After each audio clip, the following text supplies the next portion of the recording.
All right, everyone. It is another Tuesday, and we are on the MSP Initiative Live.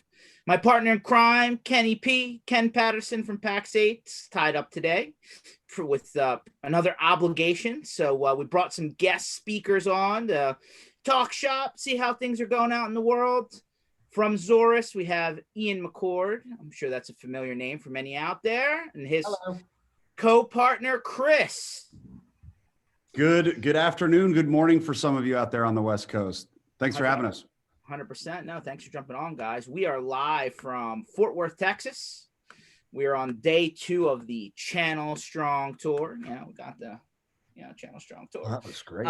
So we are out and about, right? Trying to see what's happening on the street, see what the vibe is. And I'll tell you right now, the vibe down in Texas is open. Happy to hear it.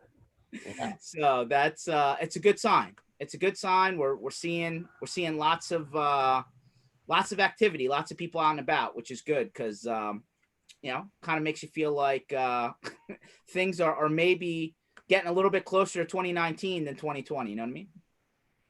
Hopefully. Yeah. Wow. That is the hope. How are you guys doing today? How you guys are up in Connecticut, right? Yeah. Yep. Coming from Norwalk, Connecticut. It's a nice gray day as March usually is around here, but not too bad. It's feeling like it's warming up soon and snow's gone and yeah, getting back to it. Yeah, that's the one thing that's great down here. The weather is just fantastic. I mean, we're talking 70s, 75. I mean, one day it'll get up to 80 down here in the southern part of the country, so that's nice. A little sun. That's beautiful. George, where exactly are you right now? Give us a little bit of a breakdown. I know Ian and I can't wait. We're scheduled to kind of go down to Florida a little bit later, April, May timeframe. Sure. But we've been kind of stuck up here in the warmth. So give us a breakdown of where exactly you're at and how things are going. Yeah, so we started our trip in Plano, which is kind of northern suburbs of Dallas. And I am on the Channel Strong tour bus. I'm in the back room of the tour bus here, kind of like making a little office space for the day. But we have we're driving in style. Everybody here on the bus is getting the they don't have to Uber everywhere. They don't have to worry about renting a car, right? It's all part of the the little safe bubble that we created here. But no, it's been fantastic. And right now, I got a little TV over here with an Xbox and a PlayStation and a Wii and a DirecTV box. And then we got, bunks if people want to take a nap. And then we have like another living space, kitchen-ish area. And then, yeah, it's a pretty big, it's a tour bus. Think about a Greyhound with all the seats out and a lot nicer. That sounds like a must see as you're touring the country here. I don't know about you, but man. Well, I mean, if I could, if I can imagine how to maneuver through here with the laptop, maybe I'll think about it. But right now you get me in the back room. So you can kind of see in the mirror behind me, you got my TV over here. We got this lounge area. It's kind of nice operation. But comfort is important when you're doing a couple thousand miles. Trust me. Yep. Trust me. Like first tour we did 7,600 miles. That was a bit big to chew. I think we narrowed it down as we move forward. So yeah, so we're in Texas. We end up in New Orleans on Friday. And then we're actually going to be in Florida next week. And we end up in Atlanta on the last Atlanta area, northern suburbs, on the last day of the tour. And then that'll be this 2-week round. And we come back out in May. And we do it all over again in just a different part of the country. So it should be good times. The good thing is, like I said, a lot of people are still doing, even though, like, I know, I think Connecticut, where you guys at, opened up, right? I think people can actually leave their houses and live a little bit. So it's 100% open down here, but people are still wearing masks, even though there's not a mask mandate, right? So the signs have switched from "you must wear a mask" to "we strongly encourage you to wear a mask," and a lot of people do. So it's good. Obviously, when you're outside, fresh air is good.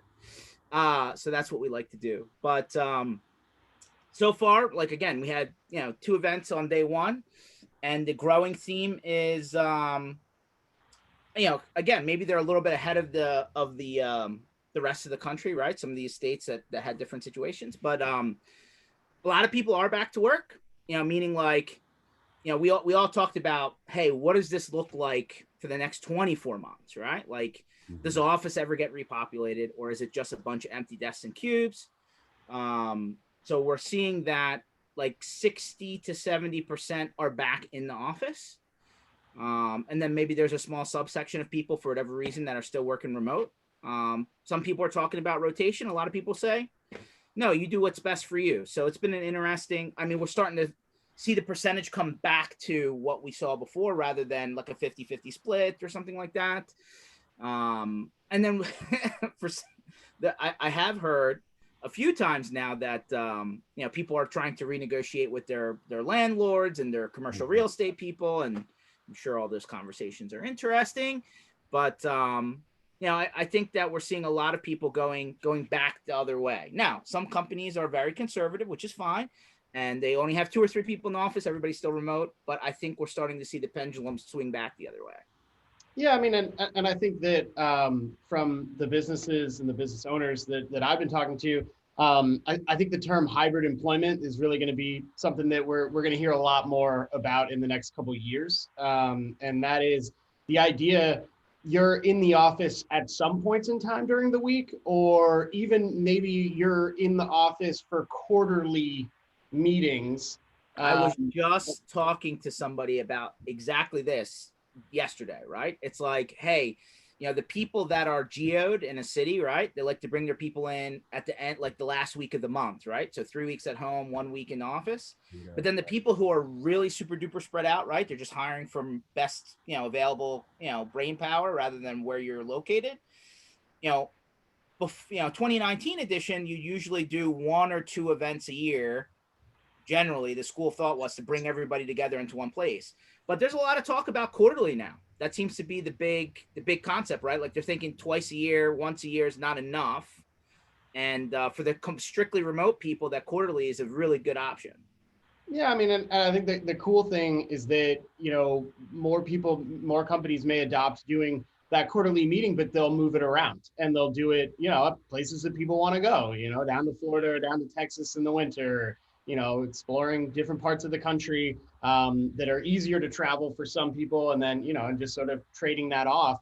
I think that's a pretty good model. But it really does, from my perspective is just being a business owner who manages remote people, the long-term challenges of managing remote employees is certainly becoming clear. And it was kind of interesting, Tim Weller, and you can't quote him on this because, this wasn't said publicly, but, I was just informal conversation with him, and it was around that, there's a percentage of people, and Datto's full remote right now, that, he feels aren't really doing as much, but he's not actually thinking about that. He's thinking about there's also a percentage of people that are now far more effective than they ever have been.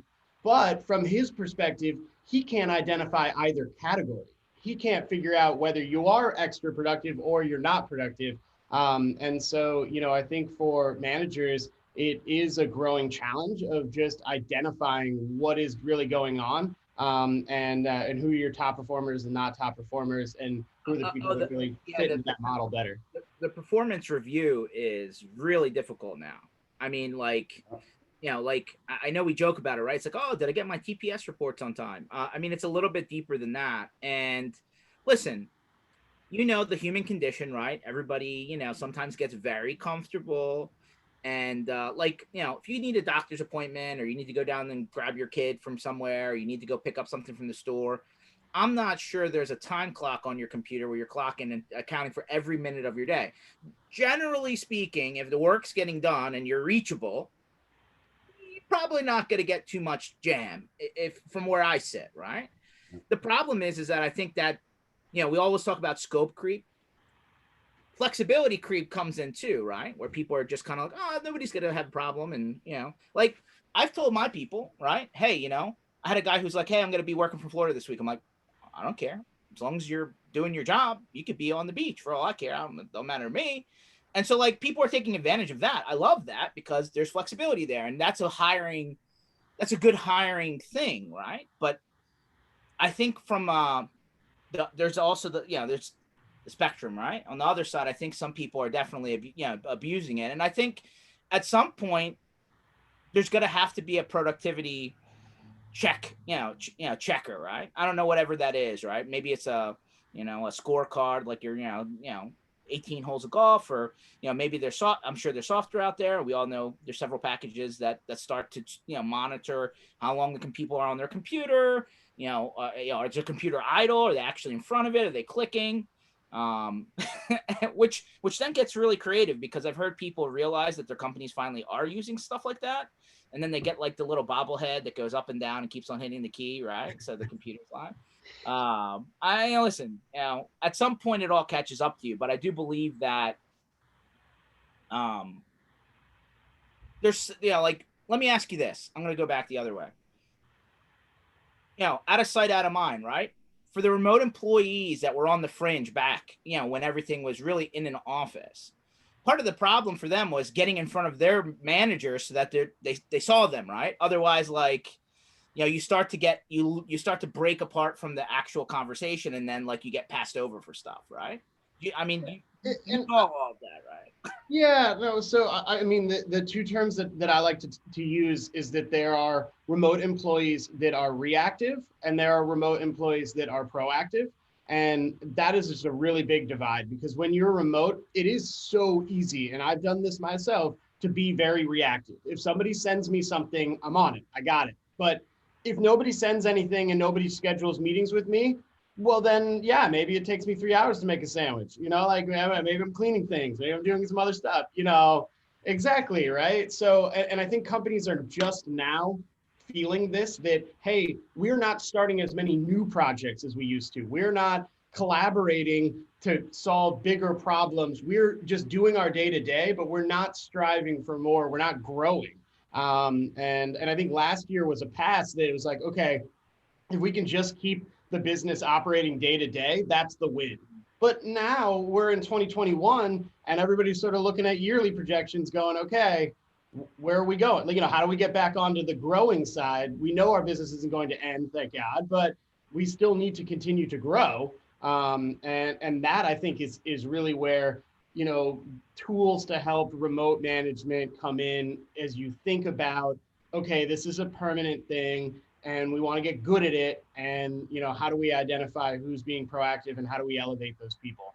100%. Like for us, like, it's like, hey, I want you to be on the phone all day long as much as possible, right? If you're only on an hour's worth of phone calls all day long, and let's say you're a salesperson, well, what happened to the rest of the day? Like, did you not have appointments? Did you not have follow-ups? Like, can you justify some of this, right? Because your job is to be in active communication with people, right? To get them through the sales process. Or let's say I have implementation people or onboarding people, right? Like, unless there's nobody to onboard, bad problem.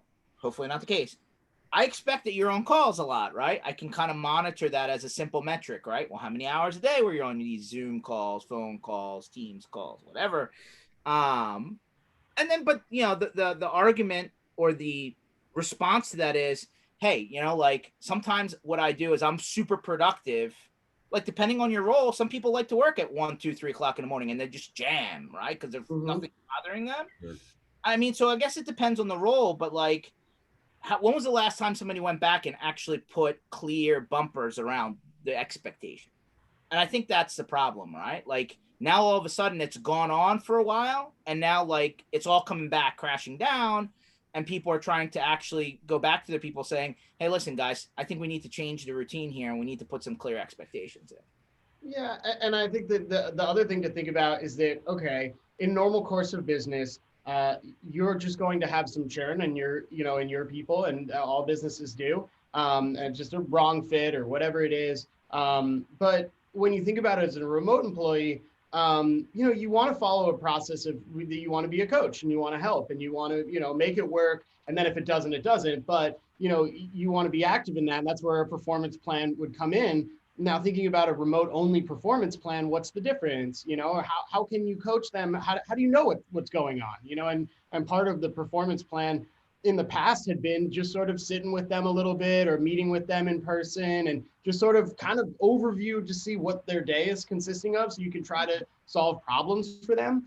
But you can't do that through Zoom meeting because they're not working when they're on the Zoom meeting with you. So, how can you tell what's going on and being like, I need to identify that this person was, trading all day. It's like, okay, well, like, I didn't know that. How do I know that? They're not going to tell me. Like, these are the kind of areas where you could get information that you wouldn't normally have that can make a more educated approach for how you coach and handle these employees. 100%. I think the best terminology to put around this entire conversation is time management. Like, things that worked before may not be working now. Maybe the process has matured. Maybe the company has matured. Maybe there's less people. Like, whatever it is, change is coming, right? You can't avoid it, but I think it's a question of the communication around it needs to be clear, needs to be ongoing, and you can't, like, do it all. You almost need to take incremental steps back to the middle, right? So that people like don't get the shock of, hey, we're gonna have to change it up. We're gonna have to do things differently. But I'm definitely hearing, coming back to like word on the street, right? I'm curious to hear what you guys are hearing, but I'm definitely hearing that a lot more projects, a lot more deployments, a lot more onboardings. I'm talking from an MSP standpoint, right? Mm-hmm. Like, these people are starting to get, like, I was just at an MSP this morning where Kenny P's out today down in Fort Worth. We're going to be at Channel Strong F1. I walked in and they literally had 60 Surface laptops. They were, like, out of the boxes, implementing it for this one large customer. They do 50, 60 new deployments a month for this one customer. I was like, wow, that's awesome. I'm glad, I'm glad that you're super busy. But like, I thought the guy was setting up a call center, until I was like, hey, what's up with all these laptops? Oh yeah, we're setting them up. Oh, okay, great. So I love hearing that. I think a lot of projects are coming back. I think a lot of, and this has kind of been a theme over the last several weeks on these calls, that the customer that you thought would never need an MSP is now coming looking for an MSP all of a sudden.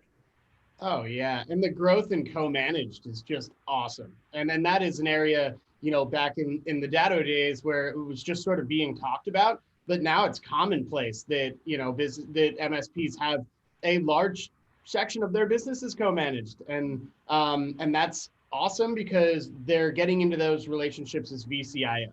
And that now you're really doing thought leadership, you're really being a part of the team, and you can display all of the skill sets that you have. And if you're in internal IT, having a co-managed situation is heaven for you, because internal IT without co-managed means that you have to just be a one size fits all, for all of these different verticals that these businesses need. And so frankly, I think it's going to continue. This actually brings up a good point, right? Part of the reason why co-managed is so sticky is because a lot of these MSPs have access to software and tools and things that maybe not available to the street. And a lot of recent topics have been, bigger vendors acquiring smaller vendors, and then all of a sudden it becomes very not savory because the terms of business have changed. Datto, going back to your Datto days, right? You guys were one of the original, hey, we experimented, we're trying to figure out where we're going, and you ended up, hey, we're doing channel only.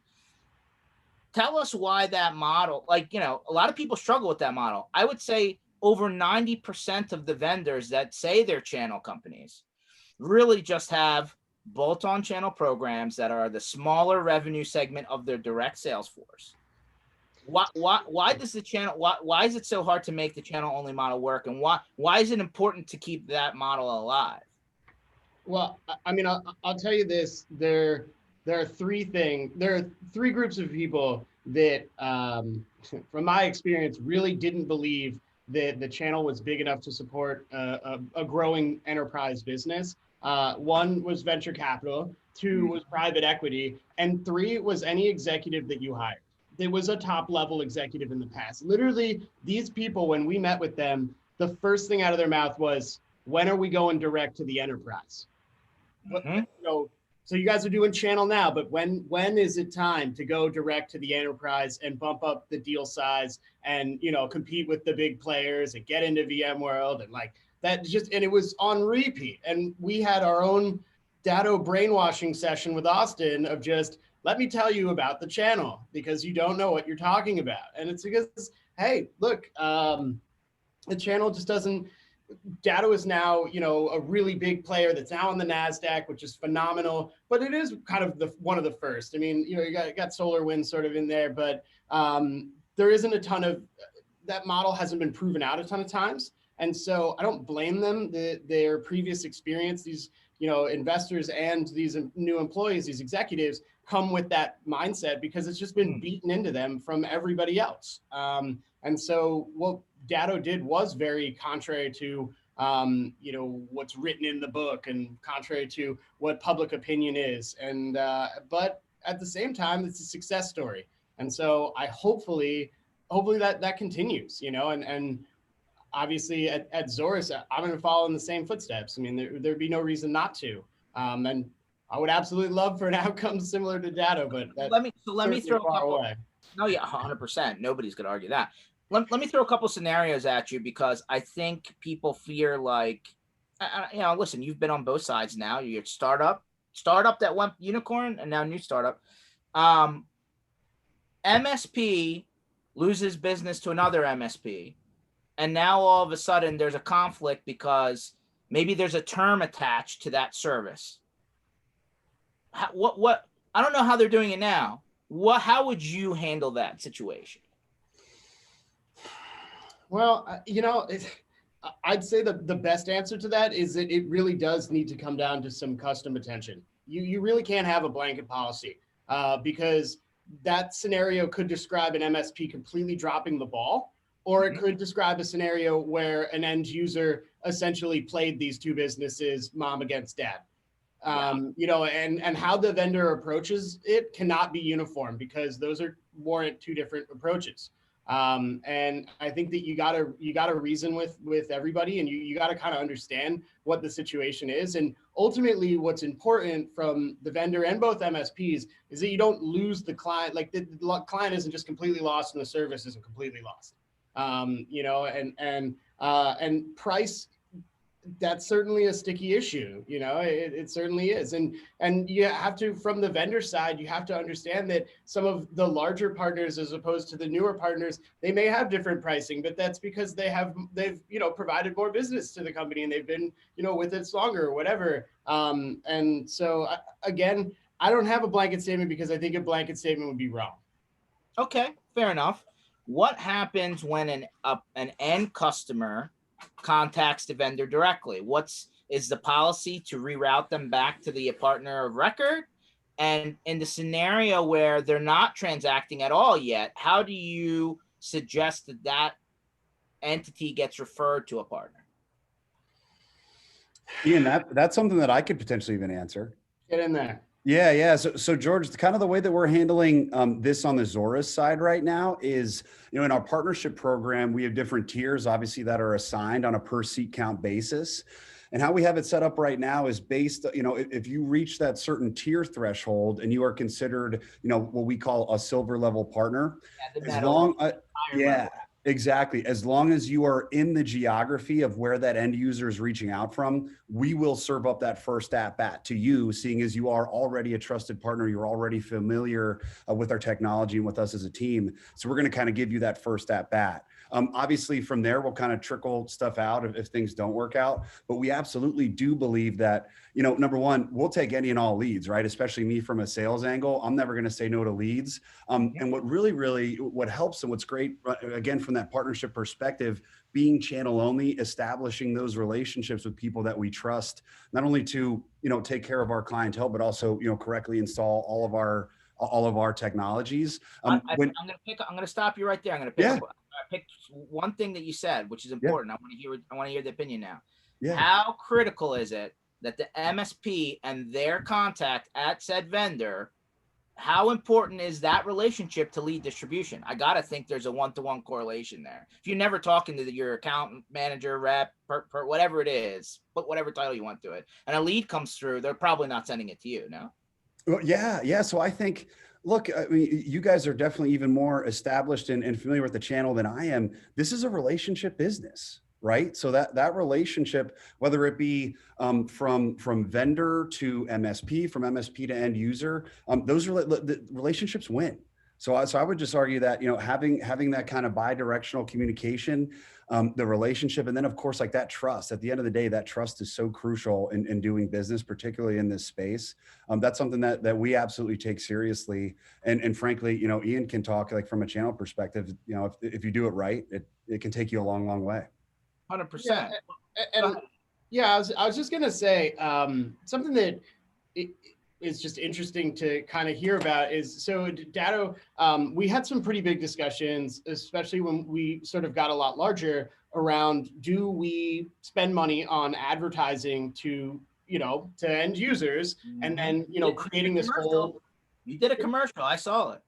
You did, and you probably were like one of the only people that saw it, because nothing gets by George, man. that commercial did not do it as well as we thought, but that's neither here nor there. But it was kind of interesting, because there were two camps that were saying, hey, we should drum up a whole bunch of business for MSPs and we should filter it out. But it sounded good in theory, but in practice, one of the challenges is that it almost undercut the MSP, and that they're thinking that now an MSP looks more like a VAR, and that they're just reselling data.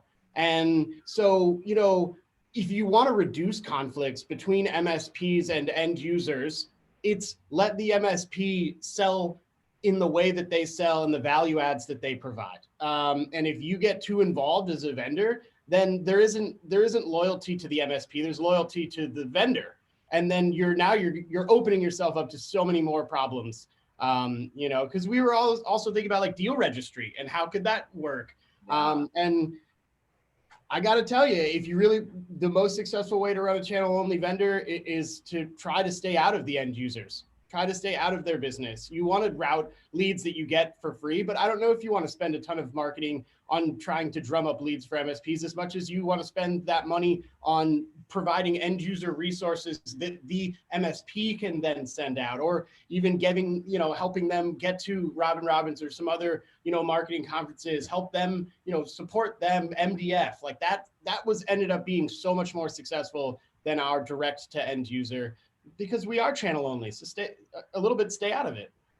Okay, so this is the next shoe that drops right after what you just said. Then what's the position on the vendor's logo on said app, box, whatever, versus either a gray label, nothing special, or the MSP's branding? Where do you sit in that conversation? I'm always giving you the choice. You can use our brand. Happy to do it. Happy to help. And happy to try to always be presenting Zorus as a really, a great company that if somebody looked it up was like, this is a really great company and a product that's made by a good company. But I'm always going to give you the choice to put your own branding on it. All the marketing materials and all of the interfaces. There's, I think the MSP should choose. If they want to do it, at a cost or at any level? Any level. Nope. Okay. As soon as you sign up, you can brand it whatever you want, or you can use our branding. You get the choice. Okay, very good. That's important.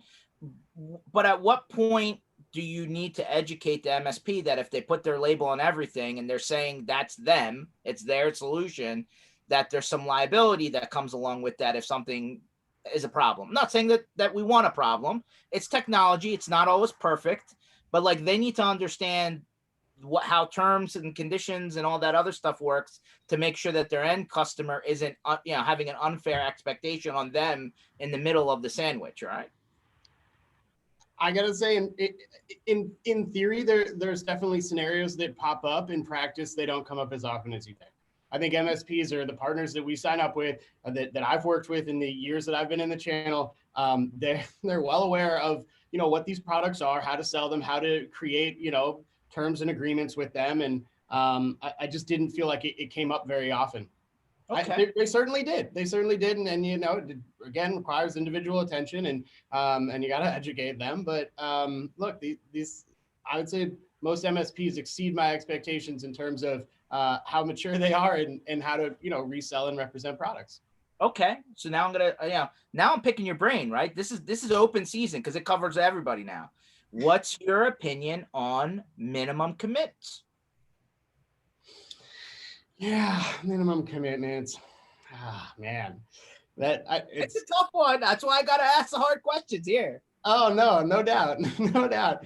I'll give mine, and then Chris, I kind of want to hear yours as well. All right, so I mean, I come from the school of Austin Knox, I guess, hard knocks, and he was month to month, no commitments. I earn your business every month. Dado then I actually did sort of transition to more longer term commitments as the company grew.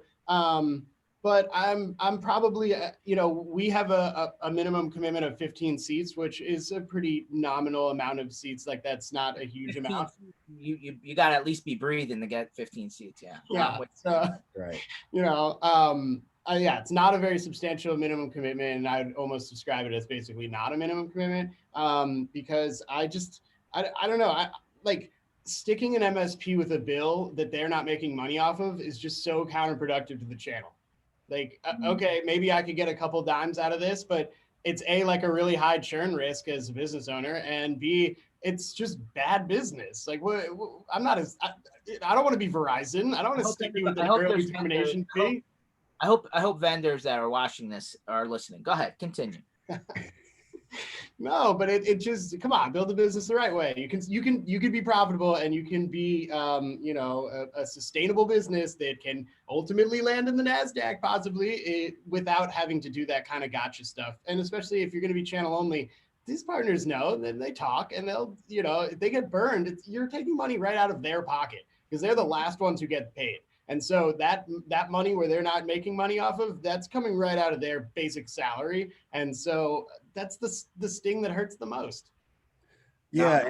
And I would just say just quickly to parlay on that, George, like, and Ian said it perfectly, but what we're really pushing for as a company or in this space we're not pushing to get commitments. We're pushing to build partnerships. And the way that you truly build a partnership is by, number one, adding a ton of value, right? So whoever you're working with, they know the value that you're bringing, you're making their life easy, you're improving their business, you're improving their path to market, anything along those lines, you're providing that. And then number two, you're servicing that person. So we kind of feel if we're doing all the right things, the product is where it needs to be, the relationship is where it needs to be, the service and support, everything along those lines is where it needs to be, then we're not talking about minimum seat commitments. We're talking about helping grow people's business. And that's truly the path to success here. It's not by locking someone into an annual contract where you're paying us, for at least 100 seats or whatever that may be. It's just that's kind of like a short-term way to success and kind of not where our focus is as an organization. Okay, then guys, how do you convince? I mean, there's a natural course of the evolution of things, right? At some point, the money men come in with their bags and they throw it onto the conference table and they say, "This is how we're going to do it." And you're like, "Well, wait a minute. This is counter to how we've gotten to this point. Why are we going to do it this way again?" Like, you're saying that there's a natural tendency for the guys coming downstream to just assume this is how things get done. How much do you have a say once that entity comes into the equation? Because there's a general trend where it seems like there is no say. It seems like that's just the playbook. Yeah, I mean, kahunas, man. You gotta kind of be big. I'm not going to say the term, but you gotta be the big man, right? You got to tell them that this is how it's going to be done or I'm not here. And then, that was a line that I heard so many times from Austin because that was the truth. And he just was like that. And that's how I do it the same way. And it obviously, I'd say now that there's been a little bit of success behind some of these things, you're not paving the first road. You're riding on a road that's already been done. So I think it's getting there. But yeah, you're going to fight uphill. But it comes to a bigger discussion about, well, you might get a better price if you work with a vendor who's larger, but you're going to have to deal with some of these policies that are just absolute backbreakers. But it's like, well, you shopped at Walmart instead of your local store. Like you're going to have to deal with that. Can we take a peek behind the curtain for just a second? Sure. I assume you've been in the room when you start shopping for that partner. Like, you don't just show up one day and just sign a piece of paper. There's multiple presentations, there's multiple conversations. Can you give us a little bit of understanding of what that looks like so that the people from the other side of the aisle can understand what what you have to go through on your side? Yeah, I mean, and I think what you'll hear from a lot of them is that an investment is it's supposed to be 1 + 1 = 3. They're giving you money, but they're also trying to help your business, and you're trying to find a partner that A, understands what you're doing and where you want to go, and B, has the resources and the ability to guide you and to teach you things you might not know, and to just be a general good partner. Now, that's also balanced with the amount of money that they're planning on giving you at the valuation that they're planning on giving you. And certainly there are, some there's some firms that are a little more shady and that will pay more because they know that that's the game. That's the game they're playing, and I'm not going to name names, but they exist. And so the question becomes, did you start this business just for money, or were you thinking about doing something more? And also, you have to work with these people for years of time. And they're, as much as you think it's like, oh, it's only board meetings, I deal with investors a lot, and it's certainly not just once a quarter. So you pick people that you can work with, and it really comes down to who can understand where you want to go and believe in you. Like, if they're coming in and saying, hey, this is a model and this is how it goes and you have to follow it, that's scary. And we got that a couple of times from some investors that we had to walk away deals with. And Austin, some of his older keynotes, he talks about this $100 million that he was offered early on at Datto. But it was involved just firing the whole company, moving it up to Boston, merging it with another company, and that he was going to be around for about a year. And it was a lot of money, but at the same time, it meant that he didn't have a job anymore, and that the thing that he had spent all this time getting to some success, that he wouldn't have any more enjoyment in running it and building it and communicating with the partners, and he would have failed not only as employees but all the early Datto partners. They would have ended up being thrown with all these policies and crap that would have just made it be like, why did I go with this company and believe in in this person or this team. So yeah. How often do the money men place people within the organization within higher roles, like decision-making roles? Like, obviously there's a board, right? And that's more of a percentage of decision making, right? We get that. But I'm talking about the day-to-day, right? Like the people who are in the business doing things. Are they saying, hey, but this person's now going to be in this role? Or do you still have say over who's coming into the organization? For the most part, you really do have say. They unless you've come to a point where they agree to disagree, then they'll start placing people. But as long as you work together, they have a Rolodex, and they really love to not place, but they love to suggest people for positions. And I think that the fun part about growing these businesses is that there are some positions that are a little bit less sort of channel focused, like, on the CFO side. Like Datto had a multiple CFOs over the years that were they were Rolodex from General Catalyst and TCV and those kind of guys. And they were great. They're people that the channel wasn't as much of a thing. It was more like, hey, do you know how to do tax treatments? Do you know how to handle these, this unicorn round? Like, do you know how to set up some of these stock option plans for employees and all that kind of stuff? You know how to make sure that the file of this tax return, it just became 1,000 pages. Yeah. Well, and it was like, hey, do you know how to pay off credit cards? Because it seems like Austin might have forgotten to do that a couple times.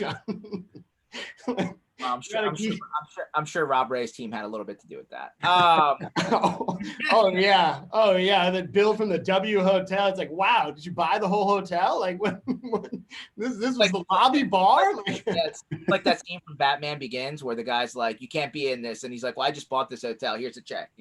Oh yeah, yeah. I watched that recently. Yeah, he's just like, they can push the tables together. I own it. Yeah, exactly. Yeah, it's all on HBO Max now because I'm so excited for the new Snyder cut, right, coming down the street in a day or two. by the way, like it's literally like everything's gonna stop. We're gonna watch that. I don't care how long it is, 4 hours, 5 hours, 10 hours. We'll get through it. You got the board of the bus there. That sounds good. Oh, dude, we have There it all you set up. go. We're good to go. We got every streaming service on the planet. So let me go this way. How would you suggest the MSP, like there's a visibility problem, right? Like they want to understand what's happening upstream so that they know how it's going to affect their business. They know how it's going to affect their customer. Why is it, and I've said this now multiple times, but why is it that there is no defined roadmap? Why is it that they're, like, especially in a transactional situation, wouldn't it make sense to say, hey, don't worry, here's what's coming up. Here's the blueprint. This is where we're going. Stay on board, calm down. Nothing bad's going to happen. That never happens. Why is that? Is it a competitive thing? Like what's the reason not to be transparent? The reason not to be transparent. I mean, it's almost like to me, I'm going to tell you what I think it is. Sure. It's a commitment issue. Nobody wants to say, hey, this is what we're going to do, and we're going to do it at this time, because they were like, well, maybe we change our mind. Maybe we won't do that. Maybe we'll go over here because we think it'll help us better, and we'll get back to this thing later on, and because we don't think it's as important right now. Whatever, right? Like, it's a commitment problem. But that relationship commitment problem is what I'm terming this, causes a lot of angst on the other side, right? Like I'm sure Chris in sales, churn is kryptonite, right? He doesn't want to hear that at all. It does cause that to happen, guys. I mean, we see it right now happening today with, I'm not going to even name the names because we all know who and where, but I just feel like that's such an easy thing to fix. So yeah, George, just for my clarity, are you talking more about the relationship between like vendors and MSPs specifically? Yeah. So like, and here's a scenario, right? Yeah, please. I have a vendor. Either I'm on the up and coming like you guys are, right? Or I'm established, and I want my partners to know that we're still innovating, right? We haven't gotten stagnant. We are working to their behalf. We're listening, and we're taking that feedback and doing something with it. If in the case of a transaction, right? Hey, I just got acquired, or I took a huge funding round from a big guy. There's a lot of, speculation that happens in that period, right? And speculation to the point where people just decide to shift vendors on the fly, which I would say is a jump to the gun sometimes, right? Because it's like you got to stop everything you're doing to just put the man hours in to burn through whatever. But at the end of the day, it's like I feel like that transition could be handled better from vendor to partner. Yeah, I think it could be, but I guess I'd only counter to the fact that I think the vendors try, but just like I guarantee you that all of these vendors, and I know Datto did, was as soon as we had a transaction, it was, Austin's, webinar, it's going to be okay. It's going to be okay. But everybody hops on Reddit and is like, no, it's not. No, it's not. These people are awful. This is going to be terrible. It's like, what else could we have done? We told you it was going to be okay. But, and also you just got to remember that even as a vendor, and even as a big vendor, just the course corrections that are needed in engineering, we're trying to build something, and sometimes it works, and sometimes, and a lot of times, it just doesn't work. And so, we could come out and tell you that we're trying to build something, but if it doesn't work, then you're like, well, I was planning on this. It's like, okay, well, I don't, I'm sorry, I don't have the engineers. We can't, we're defying laws here. I don't know. We can't build it. Like, we don't know how. So I think even the biggest vendors still struggle with building and innovating, and it's hard. And so we just don't want to promise you something on a timeline and a feature set that we can't deliver on, because then we feel that we've failed. So, so it's kind of like under promise, over deliver, rather than set the bar so high that it's impossible. Yeah, I wouldn't even say it's almost not under promise, because it's just, we really don't know exactly what this product is going to be. Like, we could tell you some high level goals that we have, but we're still building it, and we still haven't made the decisions. And that a product isn't an idea, it's a series of decisions, and the decisions probably haven't majority been made. And so we don't even know how to present this to you, because it's not even done. Like, the idea, the concept isn't even finished. You know, like we're trying. The thing is, every time, and I was head of product, every time I do some roadmap stuff, I'd get bombarded with like 40 questions of like, will it support this? Is it going to do this? Is it going to have this? Like, what's the price? When's it coming out? What's the thing? I was like, I don't know. I can't tell you. I like, I'm not holding anything back. I truly don't know. Okay.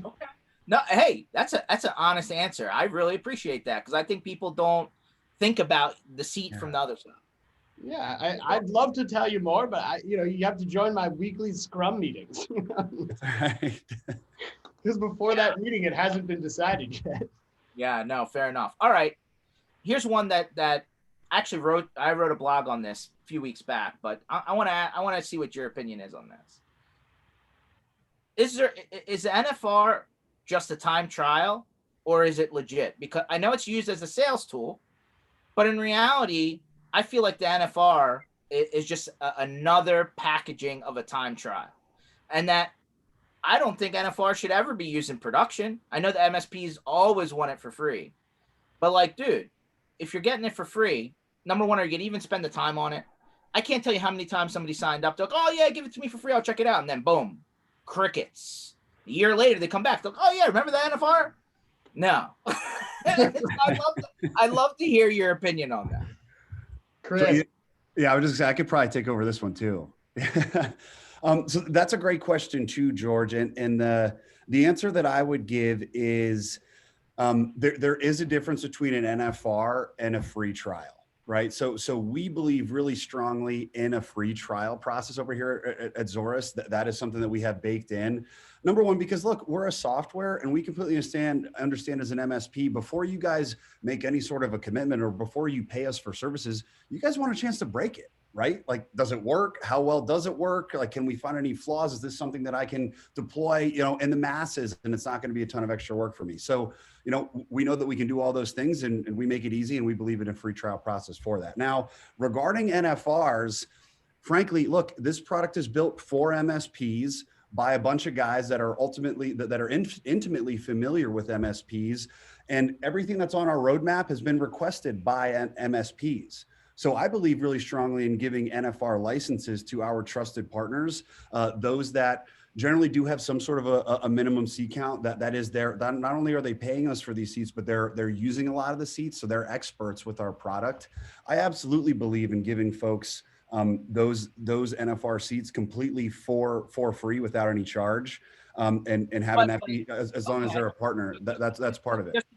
Just to be clear, you're not using NFR as the carrot to get them to try. The NFR is really hey, we're really strongly partnered and we're both helping. You're at a certain partnership commitment, right? And I'm saying commitment, not dollar amount. I'm talking about you're in it. You're in the sandbox together. So we're going to reward you for that partnership by giving you a bone.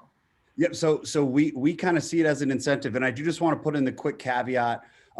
Right now it's not in place, but talking about like product roadmaps and things along those lines, we're a couple months out from having that again for the partners where it makes sense to have that commitment level. I'm just talking conceptually here anyway, right? Like I always felt I don't know whether you want to call it the freemium model. I always called it the bait and switch model because that's really what it was in the end. I give you an NFR. You use it in your company in production. Day zero, I haven't even done anything yet. And then you're using it. You never did anything with this company. And then all of a sudden you get the message saying, yep, we're shutting you off. The NFR is going away. Wait a minute. NFR, I thought it's supposed to last forever. And then like the lights go off and the company's pissed off. I mean, that's a bait and switch to me. Yeah. Or go ahead, Ian. Yeah, no, I was going to say that certainly is a bait and switch. Right. That's a trial. And I see it from both sides too, of being the vendor of just, we've definitely, I've given away datas and they just never turn on. It's like, okay, that was worthwhile. But how do you solve that problem? Look, these MSPs are focused on running their business, trying out different vendors' software. I can understand why that falls low on a priority list because that's not making them any money either. And there are a billion vendors. And so I have more empathy for the fact that, I understand that it might take you a while to try out our software. Like, I get that. And hey, as you get a reputation in the channel, you start finding partners that'll sell your software without trying it out because they've talked to somebody who they knew who loves selling it, managing it, and you trust them. And these guys, they're real business people. They just get that, hey, sometimes I don't have time to try this. I got to get it out. This customer needs this service. This is a service from a vendor I trust. Sure, let's go. Let's do it on the fly. Right. Nice. No, I listen, it's all big picture stuff, guys, but I can't tell you the amount of hours and days and, the 1,000 Reddit posts or Facebook groups or forum in some back alley of the internet. And it just like, let's put an end to the conversation and let's just set the guidelines. Like, I don't understand. And I will tell you, every CFO in the world just hates NFRs. They're just scheming about how you're selling them and how you're just ripping the company off for money, and you have to calm them down. They get a little fired up about that. It's like, what does this matter? This is such small numbers. Let's focus on the important things.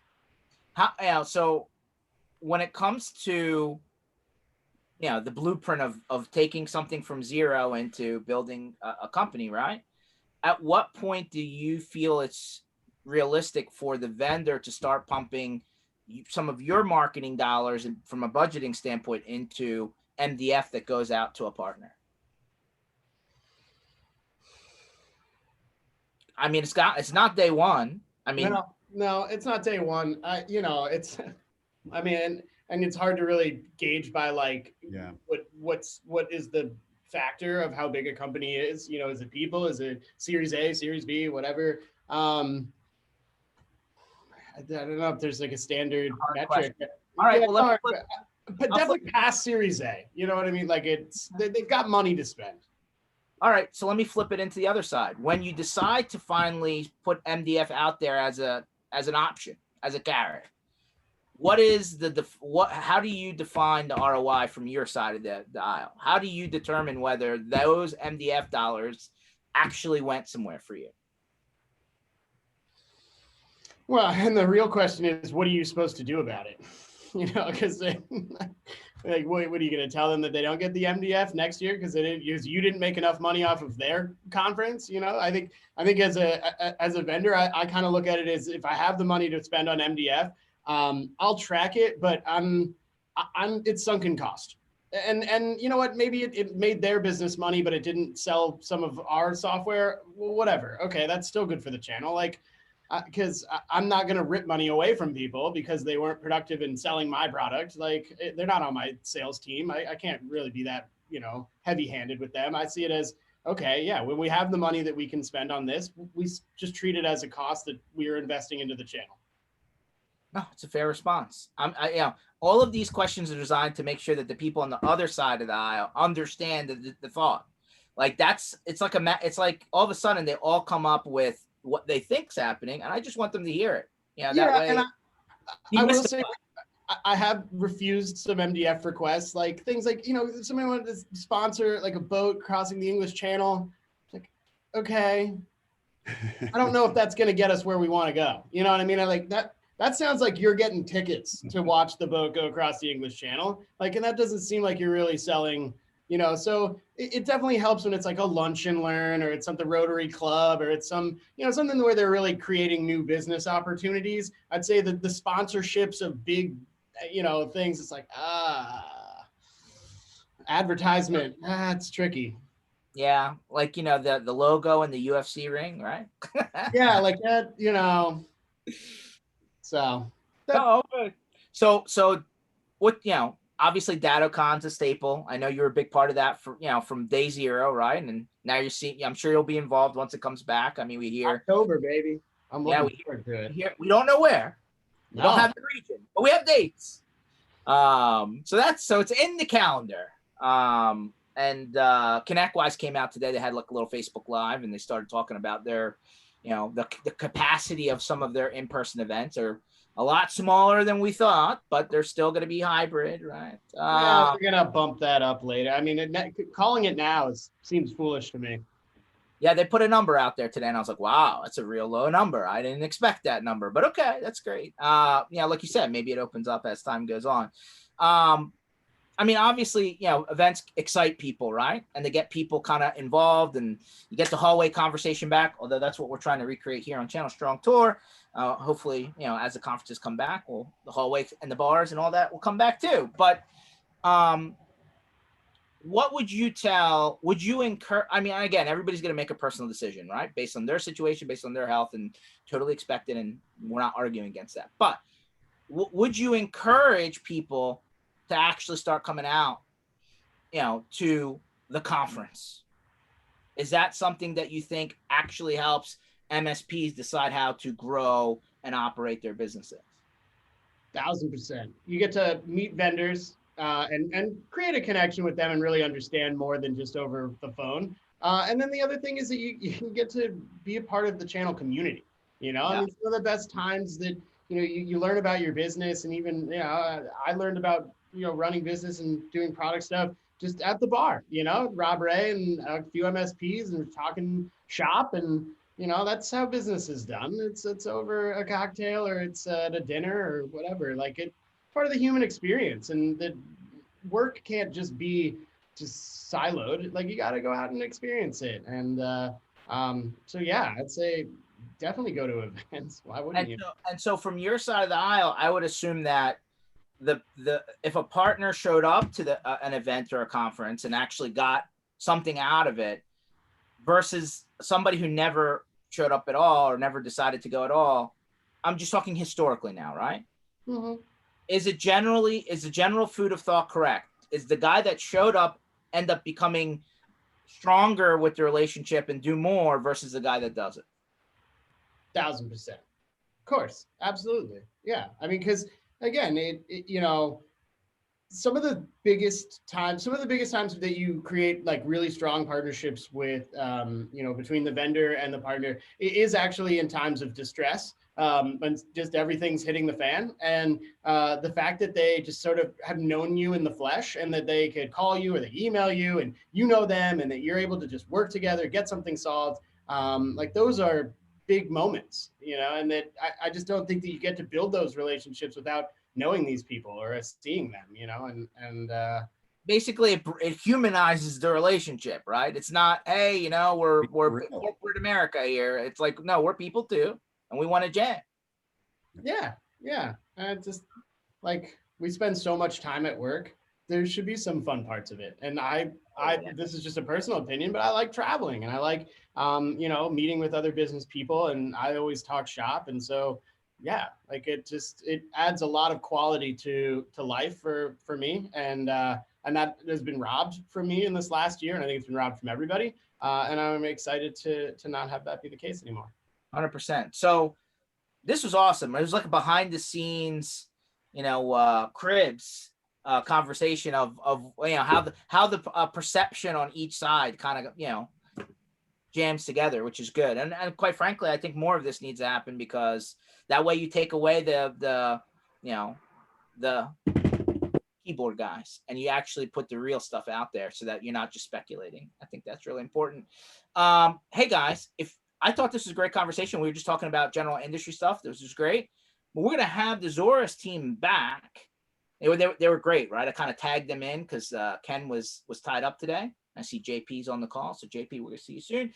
We're going to go in the JP shop soon. But on Thursday at 1:00 Eastern time, the Zorus team's coming back, and we're going to talk about what they're up to. There are a lot of familiar faces over there. They're building something really interesting. And if you're interested about a different approach, I know I'm going to say the word security. Everyone's like, duh, too much security. Okay. Way different approach.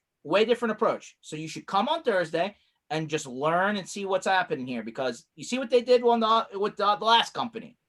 You might have something baking over here too. I think it's worthwhile. So come back on Thursday, 1:00. We're going to have our team back again. We're going to get into the nuts and bolts of what they're baking and cooking over there in Connecticut. And then you'll be able to ask your questions as well, and kind of dig into their world and figure out what's going on. So howdy, JP. We'll see you in a second. So 1:00 Eastern time Thursday. Just, if you're already registered, you'll get the link. If not, again, come back. This session was recorded. The next session was recorded. All of the past sessions were recorded. You can find them at mspinitiative.com, including the Channel Strong Tour. We have 9 more days on the tour. So if you're in Florida, Louisiana, Texas, a couple of last stops here in Texas and Atlanta area, come out. We have, you can do a lunch or you can come out in the evening, kind of tailgate edition. Join us. Absolutely free. And we're going to have the Zorus team with us hopefully next quarter while we're on the road. And lastly, we do monthly giveaways. And there's giveaways happening. Costs you absolutely nothing. But if you don't put your name in, you can't win. It's like the lottery. You don't buy the ticket, you ain't going to win. So please, mspinitiative.com. You'll have all of that stuff there. And we'll see you back here Thursday, 1 o'clock. Guys, it was an absolute pleasure. I appreciate you guys jumping on last minute. Thank you. Thanks, George. You too. Got it. Talk soon.